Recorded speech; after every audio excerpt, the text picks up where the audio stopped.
सभी भक्तों को जय श्री राम।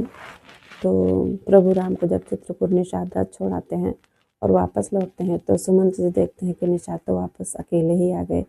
तो सुमंत जी बहुत व्याकुल होते हैं और हा राम, हा लक्ष्मण, हा सीता कहते हुए धरती पर गिर पड़ते हैं, बहुत व्याकुल होते हैं। पशु पक्षी बहुत व्याकुल होते हैं। तो श्रवण करते हैं आगे। जय श्री सीताराम। श्री गुरु चरण सरोज रज निज मन मुकुर सुधारि, वरनहु रघुबर विमल जसु जो दायक फलचारि। बुद्धिहीन तनु जानिके सुमिरहु पवन कुमार, बल बुद्धि विद्या देहु मोहि हरहु कलेश विकार। सियावर राम जय जय राम, सियावर राम जय जय राम। नहीं तन चरहि न पियहि जल मोचहि लोचन बारी, व्याकुल भय निषाद सब रघुबर बाज निहारी। सियावर राम जय जय राम, सियावर राम जय जय राम, सियावर राम जय जय राम। वे ना तो घास चरते हैं, ना पानी पीते हैं, केवल आंखों से जल बहा रहे हैं। श्री रामचंद्र जी के घोड़ों का इस दशा में देखकर सब निषाद व्याकुल हो गए। धरि धीरज तब कहाई निषादु, अब सुमंत्र परिहरहु विषादु। तुम पंडित परमार्थ ज्ञाता, धरहु धीर लखि विमुख विधाता। तब धीरज धरकर निषाद राज कहने लगा, हे सुमंत्र जी, अब विषाद को छोड़िए। आप पंडित और परमार्थ के जानने वाले हैं। विधाता को प्रतिकूल जानकर धैर्य धारण कीजिए। विविध कथा कही कही मृदुबानी, रत बैठारे उबर बस आनी। अशोक शिथिल रत सकई नहाकी, रघुबर बिरह पीर उर्वा की। कोमल वाणी से भांति भांति की कथाएं कहकर निषाद ने जबरदस्ती लाकर सुमंत्र जी को रथ पर बिठाया, परंतु शोक के मारे वे इतने शिथिल हो गए कि रथ को हाँक नहीं सकते। उनके हृदय में श्री रामचंद्र जी के विरह की बड़ी तीव्र वेदना है।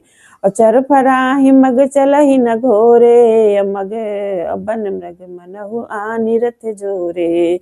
और अड़ुकी परहि फिर हे रही पीछे, राम वियोग विकल दुख तीछे। घोड़े तड़पड़ाते हैं और ठीक रास्ते पर नहीं चलते, मानो जंगली पशु लाकर रथ में जोत दिए गए हो। श्री रामचंद्र जी के वियोगी घोड़े कभी ठोकर खाकर गिर पड़ते हैं, कभी घूमकर पीछे की ओर देखने लगते हैं। वे तीक्ष्ण दुख से व्याकुल हैं। जो कह राम लखन भय देहि, यही करिहि करिहि तेरहि वे तेहि। बाज बिरह गति कही किमि जाति, बिनु मनि फनिक विकल जेहि भांति। जो कोई राम लक्ष्मण या जानकी जी का नाम ले लेता है, घोड़े हियर हियर कर उसकी ओर प्यार से देखने लगते हैं। घोड़ों की विरह दशा कैसे कही जा सकती है। वे ऐसे व्याकुल हैं जैसे मणि के बिना सांप व्याकुल होता है।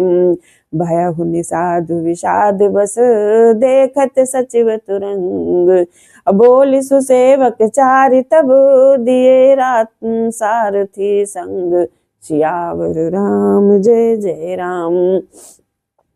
मंत्री और घोड़ों की यह दशा देखकर निषाद राज विषाद के वश हो गया। तब उसने अपने 4 उत्तम सेवक बुलाकर सारथी के साथ कर दिए। अगुह सारथी फिर पहुंचाई, बिरहु ने विषाद बरनी नहीं जाई।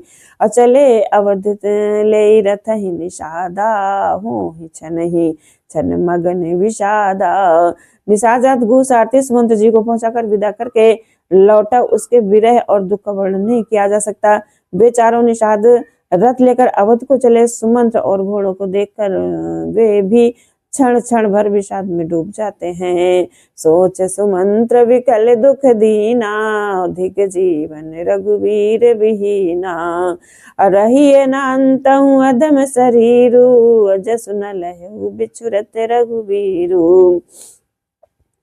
व्याकुल और दुख से दीन हुए सुमंत्र जी सोचते हैं कि श्री रघुवीर जी के बिना जीने को धिक्कार है। आखिर ये अधम शरीर रहेगा तो है ही नहीं। अभी श्री रामचंद्र जी के बिछुड़ते ही छोड़कर इसने यश क्यों नहीं ले लिया। भय अजस अग भाजन प्राणा, कवन हेतु नहीं करत पयाना। आह मंद मनु अवसर चूका, अजहु नर दय होत दुई टूका।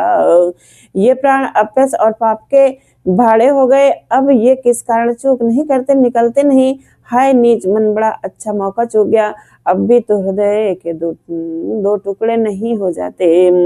मींजी हाथ सिर धुनि पछताई, मनहु कृपन धन राशि गंवाई। अविरिद बांध बर बीर कहाई, चले समर जन सुभट पराई। सुमंत्र हाथ मलमल कर और सिर पीट पीट कर पछताते हैं, मानो कोई कंजूस धन का खजाना खो बैठा हो। वे इस प्रकार चले मानो कोई बड़ा योद्धा वीर का बाना पहनकर और उत्तम सूरवीर कहलाकर युद्ध से भाग चला हो। विप्र विवेकी वेद विद सम्मत साधु सुजाति, अजिमि दोखे मदपान कर, सचिव सोचते ही भांति। सियावर राम जय जय राम, सियावर राम जय जय।